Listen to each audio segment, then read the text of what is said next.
Welcome back, people. Mohammed Tantawi here. First, I want to give a shout out to our sponsor today, CashmereKing.com. When you need some winter wear, a good sweater, or a nice thermal underpiece, go to Cashmere King for all your needs. Today, I have Jason Pandorf. We actually went to high school together. Hello. It's been Hello. a long time, my friend. It has been a while. It We used really to ride has, the bus together, dude. dude. Hmm. That was It's fun. Yeah. crazy. Dude, we did ride the bus together. I Yeah. forgot. Wow. You remember Cecil? Yeah, that huge. Wait. No, skinny old dude. He's like 88. Oh, the bus driver. Yeah, yeah, Yeah, yeah, of yeah, yeah. course. Remember him and his son? Like his son would drive the other bus, and then dude, he was cool. I wonder what Yeah. happened to him. I wonder I if don't he's, know. I miss Cecil. yeah, I wonder if he's still chugging. He would be like 96 right now, dude. He was old. He was Yeah. old and wrinkly. I would be surprised if he's still alive. He seemed like he was on his last legs, I guess is what I'm saying. I don't know. He had enough But legs to drive that bus for yeah, 4 years. and not only that, he honestly had a good attitude about it almost the whole time. Like Yeah. he He didn't never really. like gave us trouble. Like we could talk, walk. Yeah, he was unbothered. Yeah, literally. Shout out to Cecil. The Yeah, microphone you got. this is the Samsung, same one I've been using since high school. Nice. I got the Q2U Samson. You got Samsung too? Mm-hmm. Nice. Dude, I bought this from Best Buy in 2018 with my brother for 90 bucks. We split it 45-45, and he never ended up doing it with me. And I paid him the $45 for his part of it, and then now we're here. I swear. So he never even used it. Well, we never got together on it. Honestly, we had a lot of conflict trying to make it like ideas, and I was more trying to do like thinky topics. I wanted to be a mini philosopher, but he wanted to Yeah. do something like Beavis and Butthead, funnies and giggles. But looking back, I should have done something like Interesting. that. Really? It would have been fun. Yeah, because you Yeah. always can throw in little learning tips, philosophical lines, because like philosophy is just fancy language for everyday advice. So, you can always Yeah. throw that into comedy. So, Yeah. I honestly sort of had on my podcast, I had a similar problem, I guess. My host, well, it was me and this other guy, we were both hosts. And I would always want to talk about something serious, and he would normally gravitate towards like, funnier things, and it's sort of that like didn't really satisfy me as much as it wasn't exactly what I wanted out of like a podcast. yeah, it makes it hard to let your creativity roam when you feel Yeah. like you're Yeah, I trying to felt like I was balance sort of it. trapped a little bit, like, it just It's wasn't that different. fun. It's definitely different. Um, I wanted to read back something that you wrote. So I sent you screenshots of that essay that you sent me, Mhm. and there's something I wanted to read back to you. Okay. Okay, I can't touch my hair either because that's rude. That's annoying. Actually, that's like unprofessional. Like, don't Is like that? actually for a male, your hair is gonna be up unless it's like some whack ass semi long hair that's like this, and then like they try Mhm. to. I normally put it up here on the top of my head. I don't normally put it back. I normally put it up. Girl, you rock the bun? Yeah, I normally wear a bun. Okay. I haven't been able to rock the bun. I'm not confident I enough. I do I ponytail. disagree. I feel like you could definitely rock a bun with Really? a yeah, especially your hair is longer than mine. I Bro, how think many times a week do you brush your hair? I hardly ever brush it. I comb it in the shower. But Dude, I just looking at your hair, I will guarantee you, if you actually brushed it every strand, you're spending 2 hours and you're gonna have a wad like that big. yeah, it's pretty gross. It's not gross, it's fucking painful, bro. I go through it like every 2 weeks. It's an awful experience. You only brush them every 2 weeks. Well, lately I've been doing it every day because I've been losing the battle of doing it every 2 weeks because Yeah. sometimes I'm just like, forget it. I just rip it. I'm like, dude, hmm that knot is Yeah. not worth it. Yeah. So But you got to keep up with it. Not somewhat often, I guess, but if you only do it like rarely, it's just painful. It's so painful every single time, and you're taking out so much. one day the tables will turn And the censoring you were so willing to agree with before will affect you. So I just want to let you know I agree with that wholeheartedly. And it doesn't have to do with a specific topic or subject, because sometimes getting lost in the situationals and the little details, while they can seem important to certain people in the situation, I feel like there's a principle at all times. And anything that we do, if we just have to think of it. And I believe that in that sentence, your principle is 100% correct. Like there's going to come a point where you will draw the line. And it's kind of unfair for you to take advantage of the fact that, to be honest, you're nonchalant about a topic, because we're not like, oh, I love this thing or I hate this thing. We usually love this thing, don't care about the rest of these things. It's like not so overwhelming in our lives because we're fighting for like bills, advancement, a new car, college, whatever. And I think it's a really tricky rule to play with, because over time you're going to see a lot of different type of groups get screwed, I feel like.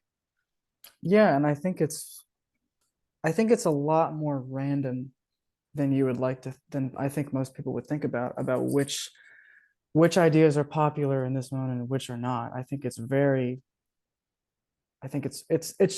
unpredictable, basically. And just because at this specific time maybe you are quote unquote on like the right side of history, or your side is being, or your opinion is being, um what would you call it? Well, it's in the catbird seat. It's in the first, it's in the front. It's Yeah, in a good exactly. position, top of Yeah, the it's in a hierarchy. good position, and you think that your position is safe, but it's Yeah. all relative. It might not be safe in 5 years, and you have no idea. Hmm. That's why I think it's important not to place a moral burden on your life, because then you're going to refer back to politics at all times, unless you're a religious person. But like feeling that you have to abide by something, I feel like is almost a toxic idea to think about. Um, you know what's good in the moment, and if I were to recount the bad things that I've done, not all of those bad things seem so terrible in the moment. And Hmm. also, a lot of those quote unquote bad things over time looked kind of good. They aged well. And that's why I kind of woke up one day and was realizing that I was kind of painting my life in a moral picture that I was deciding on my own, instead of kind of realizing everyone else is painting their picture.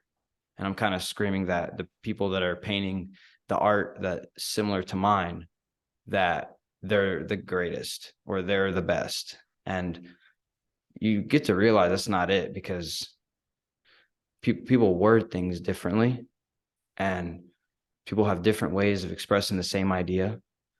But that doesn't matter in the course of debate, because we're constantly trying to beat each other to a logical subjective ultimately conclusion. Yeah. And I just feel like it's toxic. It's really, yeah, there's better things you can do with your time.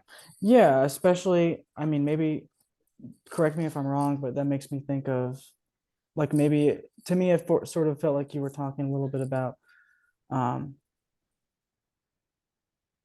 like winning arguments, like you're talking about in a very subjective way based on your own worldview.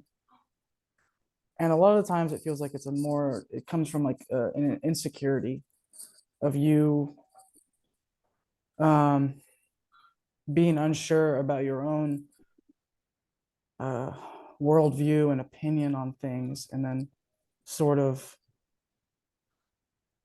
maybe in your heart, you're sort of worried about it. You're worried that you might be wrong about some things, but the tone that you have when you talk about it is very, it's the exact opposite, and it seems sort of forced sometimes, when people seem so sure about what they're saying and you can't, and questioning that is almost absurd, is how it Yeah. feels.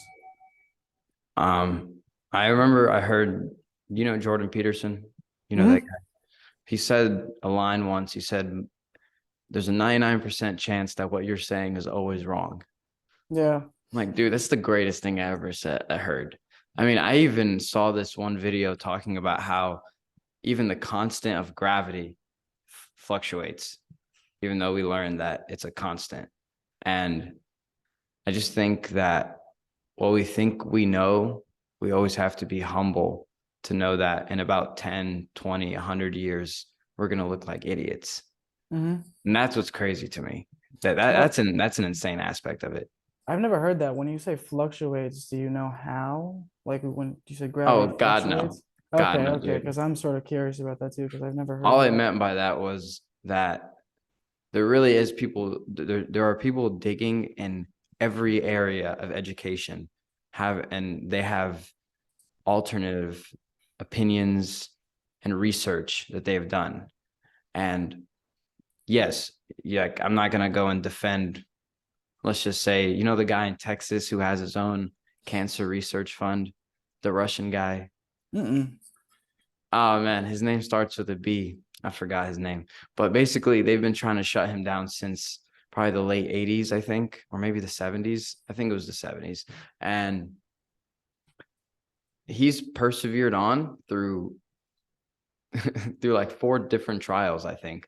And the point there is for me is there really is a respectability in someone abiding by a logic that they believe in. Mm-hmm. I And think not backing down, sort of. yes, because Yeah. I think that's experience. I think that's the human experience. I want to give everyone a chance to, even if it comes off offensive to me, if you believe it's enlightening to be a KKK member, I want you to be able to say that because the way you Yeah. change is you hear your words, you see yourself, and you have to live with that tomorrow. And the day Yeah. And so it's for other people to hear that too. I think it's a free speech argument, but I think it's invaluable to be able to hear what the other side is saying. Like on Elon's Twitter, because Elon owns Twitter now, I didn't really, as much as I don't, like Nazis, I didn't support taking Kanye off because he posted a swastika and other things because he is inciting violence. And maybe that's a sort of a bold statement to make, but I think it's really important to be able to hear the other side. And it's sort of cowardly to not want to hear it. And I know that the biggest reason for that is, like I said, it's a potential incitement of violence, or you might be riling people up. But I don't think that should be the deal breaker. And I don't think that is a good enough reason to take someone off a platform, especially as big as Twitter. Especially when what happens when you do that generally is they're going to get moved to a fringe platform where it's going to be like I don't know if he uses Parler, but I know it's his service or his company, Kanye's company now. So, yeah. but if he gets pushed to that platform, then he's just gonna the the other people that are going to be drawn to that platform are going to be the people that agree with him, basically, or most likely that sort of group. When you mix, like, same with Truth Social, that's what happens over there. Now, I'm saying that very, What is I Truth don't know. Social? That's Trump's social media platform. That's what Okay. Truth Social. So it's essentially Republican ideology dominated, essentially. Same with Parler, I think. Okay, so it's like Rumble, like Russell Brand. Yeah, exactly. Yeah. Okay. But even with like Alex Jones, like he's not allowed on Twitter. He's still got InfoWars. I think he still, does his show almost every day. Yeah. Um, but when you push someone off of when you ostracize them from just the public, The I don't think it's conversation. good. I don't think it's helpful to anyone. It And in the doesn't feel long right run, intrinsically. yeah, I almost feel like you shall remain stupid in front of me until the day you don't want to be, until the day you want to change. yeah, And that's a respectability because it's not stupid to believe something. It's stupid to believe it because of a implied fear or social stigma. That's like real. I mean, that makes me feel dumb. Like Yeah. I And can't live also with to and myself. also to totally hold on to whatever ever it is you believe to without backing down, like ever, even if you're totally proved otherwise countless times. Like that's also cowardly, I think. To just like sure, stick to your guns, stick to what you believe, but you have to keep an open mind Yeah. anyways. But I also think, okay, so hear me out. Why do you think why do you think the world is the way it is if we as individuals know that in a way we're being scammed from the top up or from the top down? What do So I for think the example, world like is? I'm gonna try to give 3 examples. So we know that there's like 5 major food companies. We know that there's like I think 4 now major media companies. The big 5, but I think there was a purchase with Warner Brothers. But anyways, we know that social media is kind of dominated by Facebook, and then with ads like Google, even though their revenue is a lot down because there's a lot of other ad services now. But the point of that is why do we seem to gradually centralize ourselves into a formality, even though we always are trying to break out of formality? Why is it we always try to be the same? I mean, there's a reason why. I mean, there's things that trend and things trend in certain niches. And then the followers of those niches, not going to say look the same, but they come from the same cloth, cut from the same cloth. So why do you think that we're constantly trying to reshape ourselves, but also come back and be similar? Um, that's a loaded question. I mean, My bad. no, you're good. I'm trying to make sure that I'm understanding it correctly. It was a mouthful, but just think of it like this. Why am I constantly telling myself that I need to be more confident, but at the same time, I'm trying to be like example X that I see walking by or in class or at the grocery store of Yeah, confidence that I yeah, want to exactly. It's become. like so you why are you going off of a specific model? I mean, Yeah. you have to do that to some extent.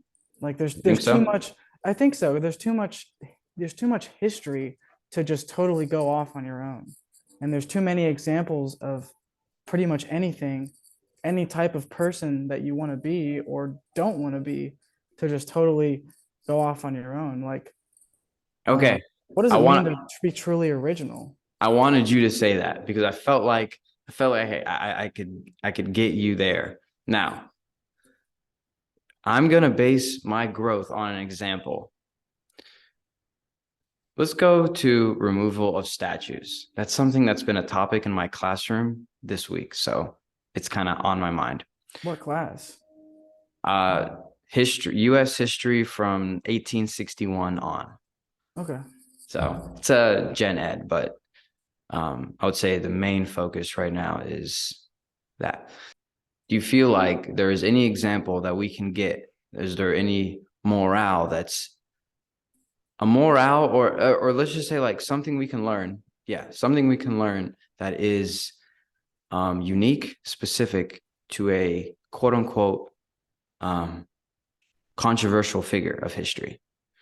If I said I was inspired by Napoleon, is that a good thing? If I say I'm inspired by the leader of France, who's like debatably a racist or probably a racist, depending on who you ask. Mhm. And like, what is there something for me to gain? This goes back to what you were saying about the Kanye thing, because Kanye was saying, I don't love Nazis, but the individual person of a Nazi, I do love him. Mhm. And I thought that was pretty wise. Yes, that, Yeah, I that think there's is definitely something wise about that. yes. So to tail it back, how much do you account your growth with history, or how much do you use history to supplement your growth? For me personally, or for just anyone? Well, do the speak on the country. How can the Um, country use its history to supplement growth? um, I mean, when it comes to the removal of statues, I also think that I think there's something cowardly about that and something that you're trying to run away from. Generally, just removing any to have something erected that's a part of history, and when you take it down, you're not saying that it's no longer a part of history. You're sort of like denouncing. Well, you sort of are trying.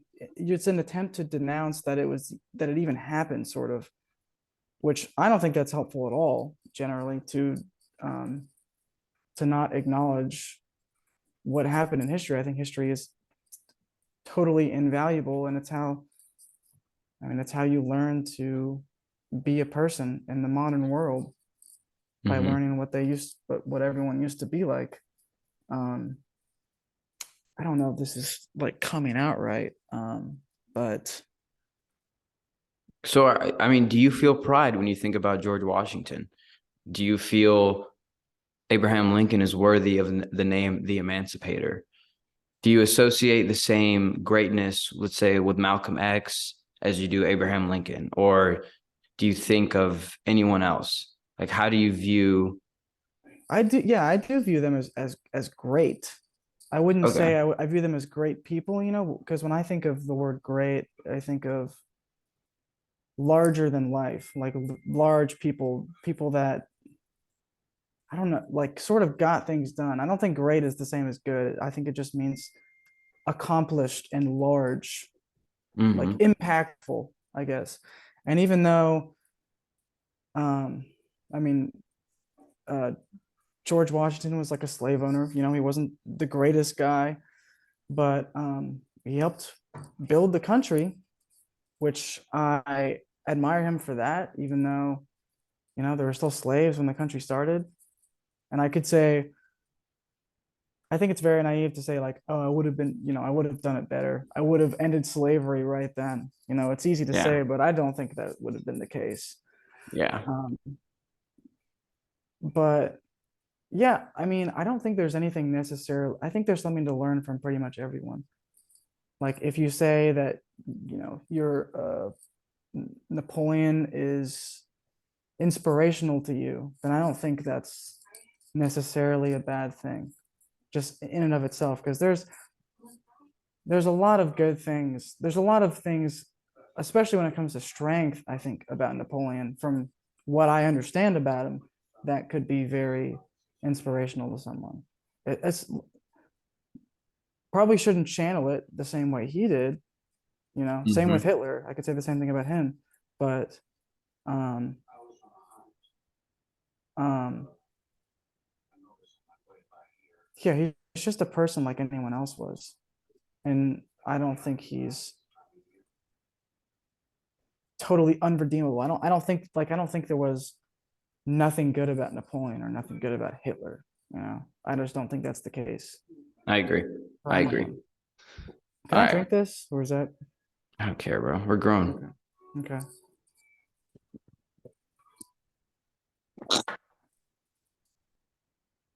All right. I mean, we got 7 minutes. I think I have enough I mean, how long did we record for? I don't know, maybe 20 Not 40. already. Yeah. Jeez. I mean, no, because I was sitting here by myself for like 20 minutes. That's facts. It hasn't Okay, been. that makes sense. Okay, so I'm gonna end this and I'll send you a new one. Okay. Wait. How do I? Dude, it's Friday night. I should be clubbing right now, dude. Do you do that? You go out, party? I honestly know. Oh, It's like really, really rare, but I'm an all or nothing person. So if I do go, I'm not fooling around in no stupid shit. So I'm just gonna get straight to the dance floor and boogie. really? Literally. You don't even conversate. You just go straight there. No, dude. People were talking at bars. Like, what are y'all talking about? Like, what? Like, actually, what are y'all saying right now? Like, everything that comes out of anyone's mouth is always something I'd forget normally or ignore. But I'm Yeah, at a bar, so I a have to. lot of it is small talk. Yeah, it's Like, how BS. about those games last week? Yeah, dude, it's like implicit in every conversation at a bar is I'm lonely, I'm bored, entertain me. Something Hmm. like I'm in a state of wanting stimulation. So Yeah. like you just fly through people at bars because people are looking for a good time. They don't see a good time, they walk away. So it's really a selfish endeavor that you try to go through with friends, and then it's weird because then you always like break up into what you're gonna do as friends. I don't know, Yeah. And whatever. one of the big things for me is I really don't like less at bars and more like if you're gonna go to a club. I really hate like having to yell whenever I say anything. Like when you're talking, you just have to yell because everything's so loud around you, and I really hate doing that. I don't know. I just don't like yelling in general, So though. you're like a jazz bar guy. Yeah, I could hang out at a jazz bar, something quiet, It's actually I've never seen a jazz bar, Yeah, I don't honestly. know if that's a thing, but that would be That cool. that might have ended in the 70s. I mean, Yeah. I've seen like bars that play calm music, but it's just because it's Tuesday. What Yeah, else are yeah, you gonna do but play yeah. calm music? So Yeah. I don't know. So what do you want to get into? I don't know. I saw you were adding to that list a little bit. I don't remember what you said. Oh yeah, you said looking retrospectively, why are the YouTube political extremes growing? Well, for that one, I was thinking about, I guess sort of explain what you mean. Wait, repeat it again. You put looking retrospectively as to why the YouTube political extremes are growing. Okay, hear me out. Do you I mean was like talking the about. Crowders and the Hassans or whatever? Are you talking about Mahdi Hussein? Hassan, is that his name? Mehdi Hassan. No, he's a Twitch Hassan. I don't know. I don't know what his Ah, actual name is. I just know he okay, goes no, by no, no. Hassan. Oh, okay, no, okay. I was thinking about he does a show for MSNBC now. He kind of sold his soul, but Oh, before then, definitely he not was that like guy. a really good defender of Arab people and Arab culture and Islam in itself. So I want to start by saying, okay, I think of it like a compass. So at the top, intellectually, is like Jordan Peterson, Sam Harris, um, Neil deGrasse Tyson. But really, forget the Neil deGrasse Tyson. Like I'm talking political right now. So let's put at the top intellectually Jordan Peterson. And Okay. then over here you have like Andrew Tate. So like it would be like north and then maybe like west. And that's Andrew Tate, the unintellectual version of what the intellectual conservatives are kind of saying right now. Yeah. Okay, I Okay. get that. And then on this end right here is like the head of the APA introducing like gender reform and so like identity and self-actualization, freedom of choice of what you want to do with your body. So like that's the intellectual basis on the South. And then here is like a TikTok girl who's 16 and has like 18 different colors in her hair and like 50,000 piercings with a unicorn tattoo, like Hmm. something like that. So like that's the unintellectual version. So like I see Andrew Tate and the TikTok like LGBTQ insane screamy person as the same. And I see Jordan Yes. Peterson as like I think they're creations of each other. I really Hmm. do. Yeah, Okay. I totally see what you mean there. Okay. Thank you. Mhm. Thank you. Thank you. Yeah. Um, what could I say about that? I mean, there's definitely some kind of game almost. It's like there was definitely some kind of game that was sort of going on where the extremes sort of each built up collectively at the same time. They each just getting more and more. I don't know actually if they just got more extreme or if they just became a little more popular. And I would say if they did become more popular, it could have been because of the people who hate Andrew Tate. Like, I hate Andrew. And then you see Well, the other girl and you're like, ooh, I like her. And but remember why Andrew Tate was so popular? Like he had kids reposting videos of himself. They're getting paid for it. He also has his academy, which has 10 different Hustlers instructors. Academy or something. Hustlers Yeah. Academy. telling you 10 different ways, or I think more than 10 different ways to make money. Also, think of it like this. Connect what I just said, the Andrew Tate and the how people are getting paid to promote him. Think of that as right when the Civil War ended and these statues that we were talking about earlier got re-erected or erected. That wasn't the product of government policy. That was companies finding the opportunity of a sentimental time period to be able to sell these statues all across the United States. So it's not sometimes I want to think of it as in terms of a gain. So there's like a psychological premise that we seek friends based on social gain. What can you do for me? So connecting that back, it's not that Andrew Tate was that smart, so he had that many listeners. Andrew Tate created a system that was very productive and efficient as a business, similar to a business. It was a business, but I don't want to think of it like that. I want to think of it as doing something for your benefit. And if I'm a kid reposting Andrew Tate videos, at the end of the day, I don't care about his morality. I care about the $5,000 a month that I'm bringing in from reposting these guys' videos. Yeah. And is Andrew the one who's paying them for this? To just get his No. to They're grow his paying. social They're media being paid presence? off whatever platform because he's already blowing up in itself. So he's a trend. So Oh, you okay. take like a jacket that used to be a trend, you make a person an actual trend, and not because of a moment, but a logic that they carry. So you're constantly at their mercy. And I believe that's what's happening with Andrew Tate, with Jordan Peterson. I'm going to see Jordan Peterson here in like 3 weeks. Really? In Louisiana? No, in Cincinnati. Oh shoot. Yeah, bro, I'm going to Cincinnati. I got VIP tickets. I'm about to shake this man's Oh, hand. you have VIP? Yeah, Jeez, dude. how much did you pay for those? I'm curious. $120. Okay, that's not bad. It's I not bad. saw him in I think it was in December. No, I think it was March. I think it was March of 21, maybe. Okay, That where sounds at? right. I saw him at the Ryman in Nashville. Sweet, I think it dude. was like a year after his book came out. So Did you yeah, like it? it was okay. I Okay. wasn't, it was, I guess he seemed a little, what would you call it? Like, it's not an emotion, but he seemed a little like he wasn't totally prepared, I guess. And not like I'm offended that he wasn't. I think it was more of like Hmm. he's dealing with, mental stuff. Like he's trying to get his brain back on track. That would have So been right at the time of his recovery. yeah, and I think I think he came back and started touring way too fast. I think he should have given himself more time.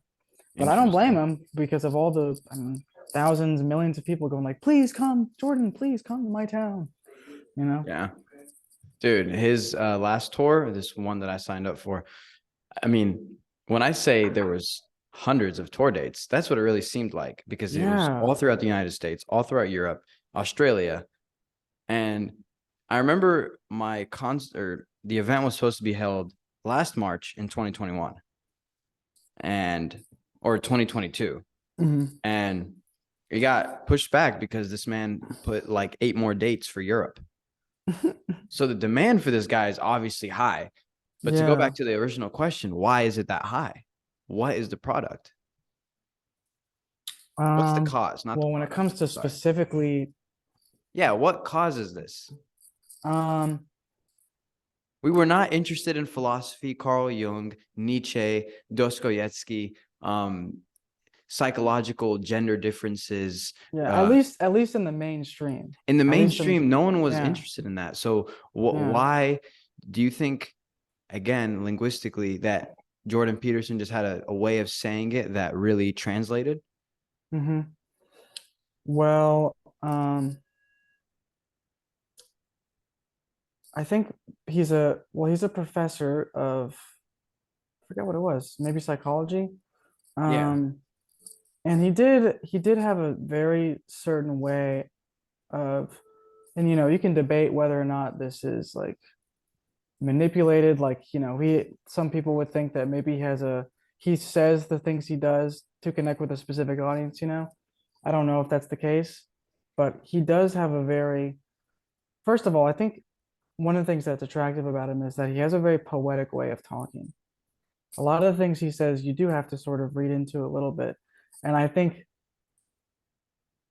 not to totally defend him, but I do find it sort of, a lot of people take clips of him and stuff, and they're totally missing like what he's actually saying in a very like small-minded way. And even though they're like, sometimes with especially Jordan Peterson, you have to not just listen to like the actual words he's saying, but he's making like a bigger point there. And even the words that he's saying might sound ridiculous. Like sometimes they just might sound like, did he really just say that? But I think Yeah. but they normally mean something else. And it isn't in a poetic way a lot of the time. And it sounds ridiculous sometimes, especially if you have never really, experienced poetry or anything like that. It wouldn't really make a lot of sense. Um, but yeah, he was one of the first people that was sort of hailed as um, like almost like a savior to like young men and stuff. I didn't know who he was until I guess it was about 2020. Well, I knew who he was, but I really didn't start listening to anything of his until about 2020. Um, and it did help me through a lot. I was going through a lot of stuff at the time. And I guess from my personal experience, there was a lot of the things that he was saying and the way that he would say them that it felt like it was almost a voice in my head talking to me, almost. That it was very true to like what I was already thinking in my soul, like kind of deep down. And he was sort of giving me words for that, which I know he's probably said before that like this is what people come up to me and say, you Yeah. know. Um, But I feel the but same way. I feel the same way. yeah, yeah. And even the fact that he's very popular, I think that really says something about what people are longing for and what people are currently striving for, especially men and just the modern world and So how sticking to men, why, or does it upset you? And why do you think it is that 80% of the suicides are men, or around 79% of 78? And why do you think that our suicide rates are getting worse? Our expected age that we're supposed to live, I think it's like fluctuated around 72 or 73, and it's went like slightly down the past 2 years. So why do you think that is, with um technology rising the way it has? well, I guess when it comes to suicide rates, I think one of the big reasons that it's higher in men than women is not because that men are more depressed necessarily, but I think it's more just because men are more physical and men are more likely to, like, I think even Jordan Peterson had a statistic one time that he said that was women are much more likely to try to commit suicide, but men are much more likely to actually go through with it. I have So seen that. yeah, and that I think that makes a lot of sense to me personally, because I mean I think it's much more common for women to cut themselves than men. I think so. I might be wrong about that, but I have the feeling, which is a suicidal gesture. And um, I guess when it comes to the actual act, I mean, I Well, think I not, think it's just easier for men to harm themselves, sort of in that way. but why do you think though, even if it was easier, why is 80% men? Like, do you associate any societal changes, or maybe a policy or a narrative or person?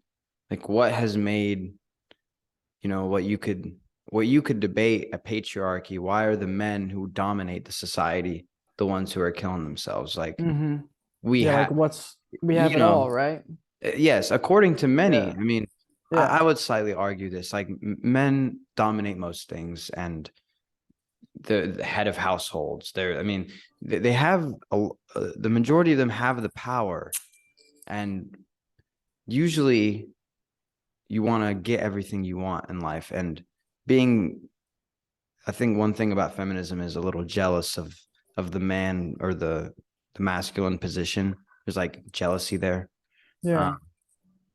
And I sometimes don't know if I should associate something with what I believe is a epidemic of depressed men. I mean, if, I don't, scan people like deep down, but every day I go out, I see men that I'm like, he's not doing nothing today. Yeah. It's just like they walk like, dude, you ever seen the guy who walks like the hunchback of Notre Dame or like the guy whose eyes are Hmm. just like down here? I mean, Yeah. Hmm. I have this habit too, but I feel, it's bigger than myself.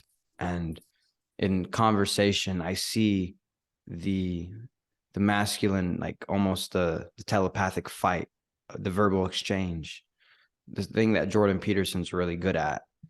And usually it's a dominating factor. And even within this like masculine world that we're fighting each other in, we're still taking the beating on ourselves. Hmm.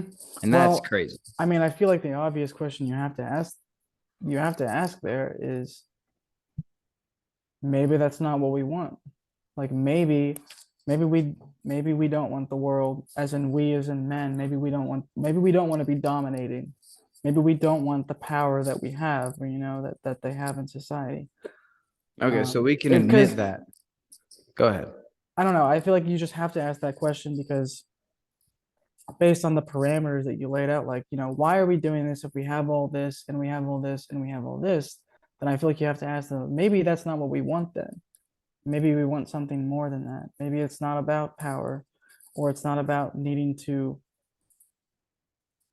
Well, I feel think like you that's a have point in domination over itself. others. Because if it's not about power, it's about position. It's about like responsibility.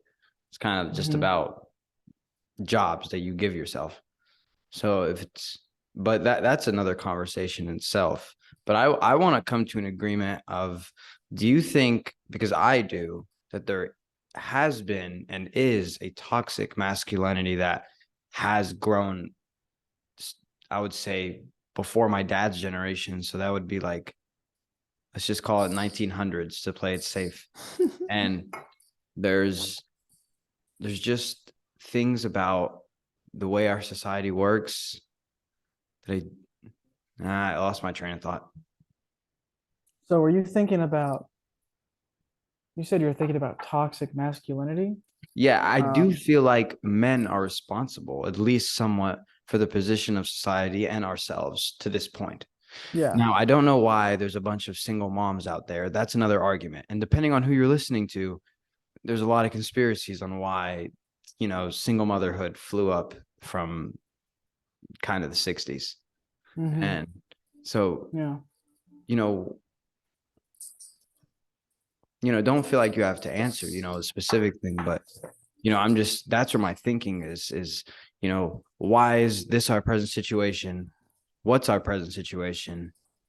And that we are at fault somewhat. Now, I'm acknowledging toxic femininity too, but that's another Hmm. conversation. Yeah. So But speaking about us, I do think there's a lot of, I mean, even myself sometimes I think, and maybe this is because of a lot of modern feminism, but sometimes I sort of feel like this level of guilt, you know, for maybe problems in the world that obviously I didn't cause myself, but um,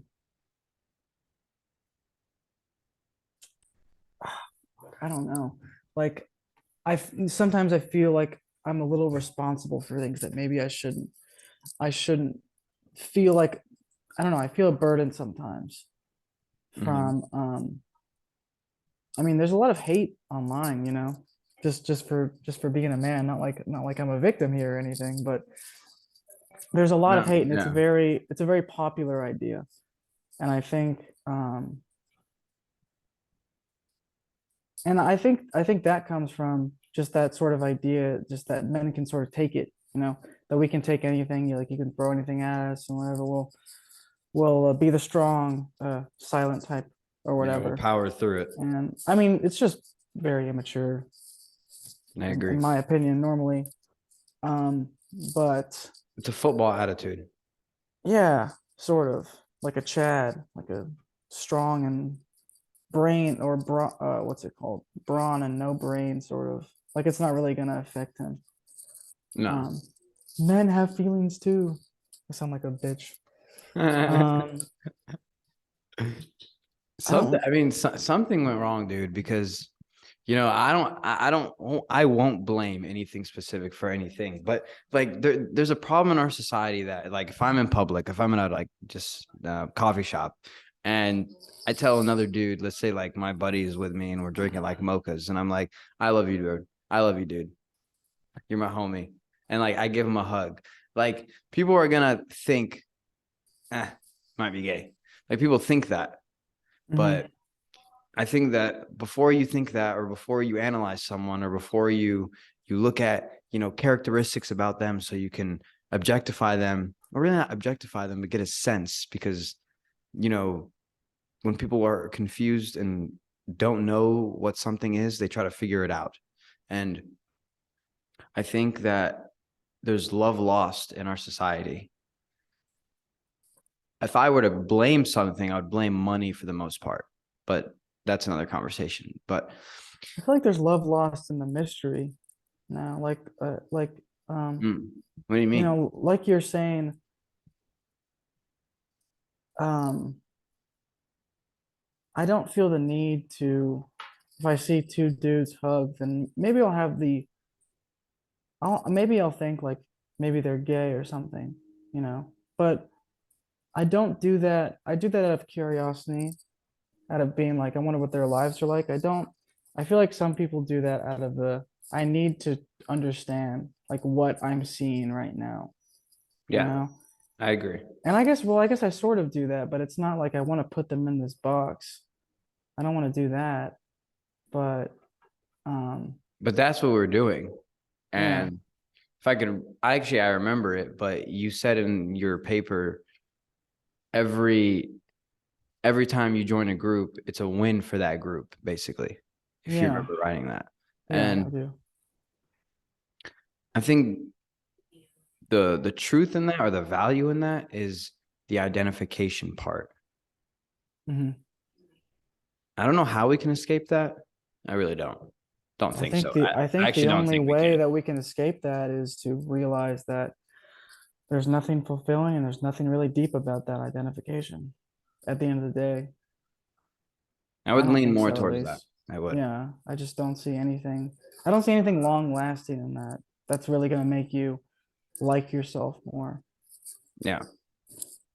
I don't think the value or the love that you have for yourself at, in the end will be founded on anything but intangible, consistent behavior.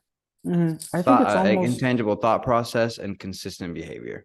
yeah, I think it's almost in a very small minded and almost an instinctual way.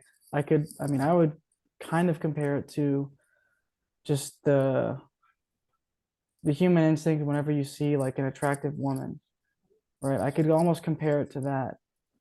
Just, and I think the right way to deal with that is to sort of just recognize, um, mostly that's it, sort of have this recognition of why you're feeling the way that you are, and not sort of just raise your flags and like, oh my God, he's part of my group. Like, I love that he's part of my group now. And it's just, There's no personality or individuality in that.